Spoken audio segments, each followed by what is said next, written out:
আমাদের নারায়ণগঞ্জে 2003 সালে শ্রমিক অভ্যুত্থান গড়েছিল, বুকের তাজা রক্ত দিয়েছিল শহীদ আমজাদ হোসেন কামাল। নির্যাতিত হয়ে আসছে, তারই নগ্ন নির্যাতনের স্তম্ভের সামনে আমরা দাঁড়িয়ে আছি।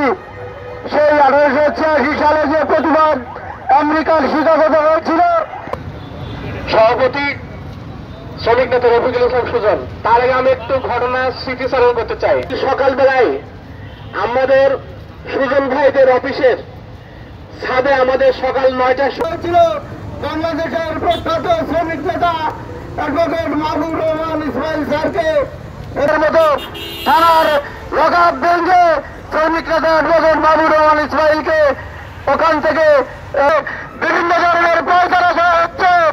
আজকে আমরা এই প্রোগ্রাম থেকে স্পষ্টভাবে জানিয়ে দিতে চাই, রানা প্লাজাকে নিয়ে বহু তালবানা হয়েছে। আমরা এখানে ছিলাম, অর্থাৎ এই ঘটনা সম্পূর্ণ অন্য কেউ আছে কিনা জানি না, কিন্তু আমরা দুজন এই ঘটনার সম্পূর্ণ সাক্ষী। বক্তব্য শেষ করছি। তুমি আর নতুন এক হও, শ্রমজীবী মানুষ এক হও, লড়াই করো।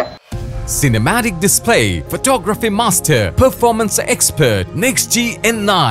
13 সালে 24 এপ্রিল এই হত্যাকাণ্ড যে ঘটনা ঘটেছে, রানা প্লাজার মালিক সোহেল রানা সহ আমরা সর্বোচ্চ শাস্তি নিশ্চিতের দাবিতে দীর্ঘ 11 বছর যাবৎ আন্দোলন সংগ্রাম করে আসছি।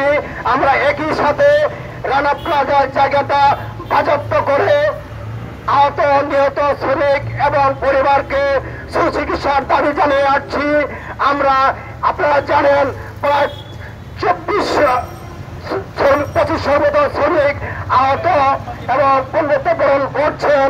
এই শ্রমিকদের আমরা সুচিকিৎসার জন্য দীর্ঘদিন যাবৎ আন্দোলন সংগ্রাম করে আসছি। আমাদের মাঝে উপস্থিত আছেন পারভিন আক্তার।